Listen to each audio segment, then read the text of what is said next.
saudara-saudari yang terkasih di dalam Kristus, selamat pagi. Salam jumpa lagi dalam Sabda Siap Saji. Sabtu 4 Mei 2024, hari biasa pekan kelima Paskah. Marilah berdoa dalam nama Bapa dan Putra dan Roh Kudus. Amin. Amin. Allah Bapa sumber kehidupan, Engkau telah memanggil dan memilih kami untuk mengalami kasih-Mu melalui Putra-Mu. Jagalah dan bimbinglah kawananmu ini untuk membangun dunia baru di tengah perkembangan zaman dewasa ini. Dengan pengantaran Yesus Kristus Putra-Mu Tuhan kami, yang bersama dengan Dikau dalam persatuan Roh Kudus, hidup dan berkuasa Allah sepanjang segala masa. Amin. Tuhan bersamamu Dan bersama rohmu. Inilah Injil Yesus Kristus menurut Yohanes.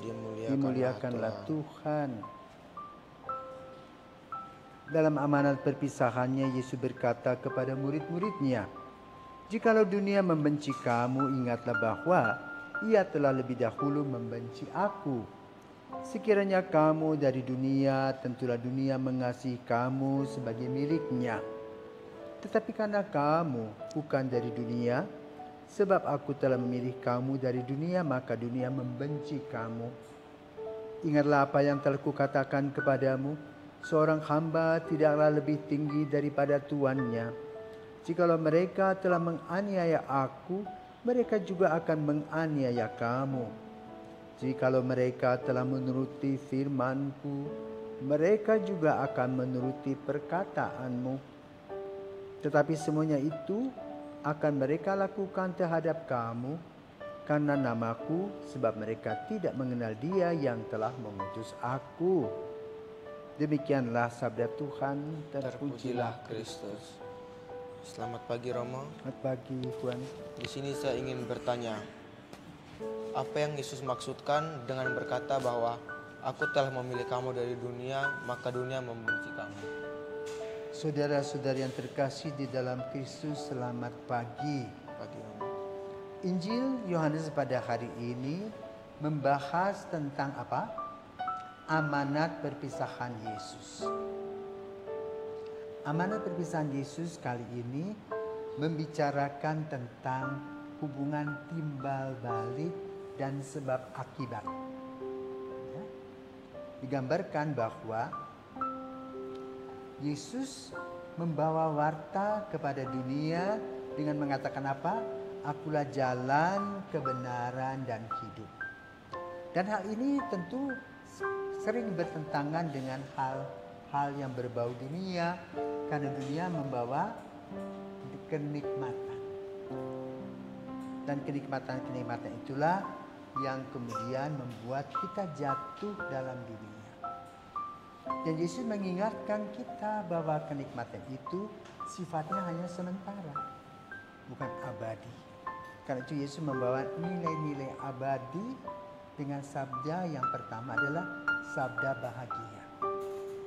Berbahagialah kamu, ya, yang percaya, berbahagialah kamu orang kecil yang beriman. Berbahagialah mereka yang jujur, yang benar. Tetapi tentu tantangan menghadapinya tidak mudah. Kenapa? Nilai-nilai yang Yesus sampaikan itu bercampur baur dalam kehidupan dunia, di mana kita lebih banyak membahas tentang rasa lapar dan haus. Yang menyenangkan, bukan yang membahagiakan. Apa yang disabdakan oleh Yesus, yang disampaikan oleh Yesus, walaupun dengan bumbu-bumbu di mana Yesus menyembuhkan si A, si B, si C, tidak bisa diterima. Kenapa? Apa yang dilakukan oleh Yesus bertentangan dengan hukum yang dibuat oleh Musa. Padahal hukum yang dibuat oleh Musa dengan hukum yang dibuat oleh Yesus tidak ada pertentangan. Lalu gimana masalahnya?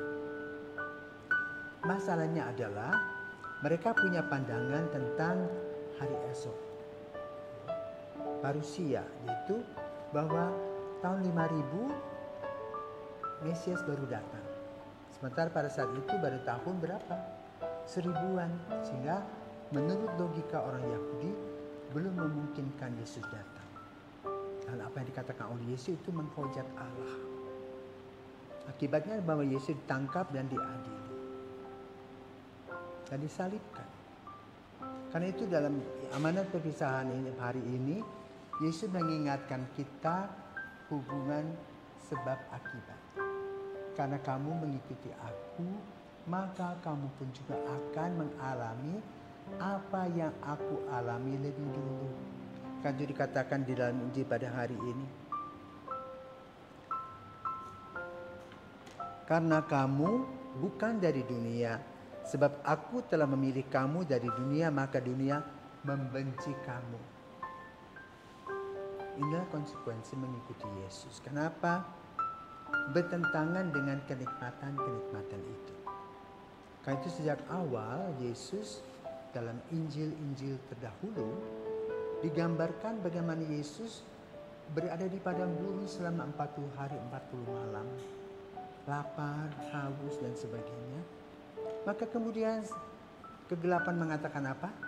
Buatlah batu ini menjadi roti. Lalu Yesus berkata, manusia bukan makan dari roti saja. Yesus menjadi sang pemenang. Tetapi dunia tidak bisa menerimanya dengan akibat bahwa Yesus disalibkan. Karena itu seorang hamba dikatakan oleh Yesus tidak lebih daripada tuannya. Tidak lebih besar daripada tuannya. Kalau tuannya disalibkan, maka kamu pun akan disalibkan. Artinya kamu akan menderita ketika kamu menanamkan nilai-nilai kebenaran. Orang menentangnya. Ketika kamu berada dalam situasi di mana teman-temanmu itu mengambil yang bukan haknya, mencuri dan korupsi, dan kamu menegurnya, maka teman-temanmu itu akan memusuhi kamu. Nah, inilah yang disampaikan oleh Yesus.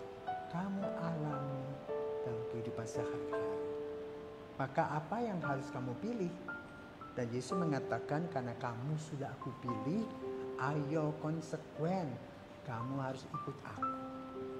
Meninggalkan cara hidup dunia ini yang mencari kenikmatan-kenikmatan yang dilakukan melalui apa? Melanggar hak-hak asasi orang. Kamu tidak menghargai kehidupan orang lain semaunya. Dan risikonya adalah kamu dibenci. Inilah yang disampaikan dalam amanat Yesus dalam perpisahannya pada pagi hari ini. Ya, kenapa? Kalau kita mendalami Yesus, maka kita akan menjadi orang yang faham dan mengerti akan apa yang ditanamkan oleh Yesus. Tetapi kalau kita tidak mengerti, maka kita tidak mau menerimanya. Karena itu berbahagialah kamu dan kita dan saya yang dipilih oleh Yesus menjadi pengikut-pengikutnya. Karena apa? Kita membuka hati dan pikiran kita untuk menerima amanat-amanat Yesus. Ajaran-ajaran Yesus dalam urusan dengan cinta kasih. Dan juga apa yang dikatakan oleh Yesus, akulah jalan, kebenaran dan hidup. Bahwa kita akan diselamatkan hanya melalui Yesus. Bahwa kita harus hidup dalam kebenaran, artinya mengikuti tata aturan cinta kasih Tuhan. Dan kita akan diselamatkan. Dan Yesus tidak berbohong. Semoga kita makin hari makin faham dan semakin dikasihi Allah. Selamat pagi, Tuhan memberkati.